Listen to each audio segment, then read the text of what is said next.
አረብ ሀገር ላይ ልጆች ወልዳችሁ የመጣችሁ እናቶች፣ ሴት እናቶች፣ ስራ የሚበዛበት ቤት ያላችሁ ሴት እናቶች ይሄ ለእናንተ ነው።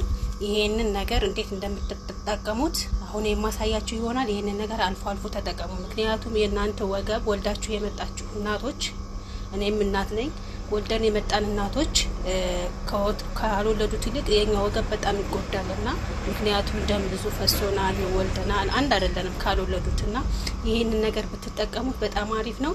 ቀጣይ በማስቀምጠው መልኩ ሰርታችሁ አልፎ አልፎ ተጠቀሙ ትላለሁ። ኢትዮጵያ ያላችሁ ደግሞ የዚህ ዋጋ ስንት እንደሆነ ኮሜንት ላይ ያስቀምጡልኝ። አመሰግናለሁ። እንግዲህ ውዶቹ ወደ አጠቃቀሙ ወስዳችሁ ይሄን መጀመሪያ ምን አይነት እንደሆነ ታውቁታላችሁ። በማሽን ፍጭት በማድረግ ከዛ ያው በሀገራችን ባህል ይሄ አጥሚት ይባላል። ይሄ አጥሚት አድርጋችሁ በደንብ አንተክትካችሁ በመስራት ተጠቀሙት። ወገብ በደንብ ይጠግናል። እናንተ ነው። ከተመቻችሁ ላይክ እና ሼር ማድረግ አይረሳ።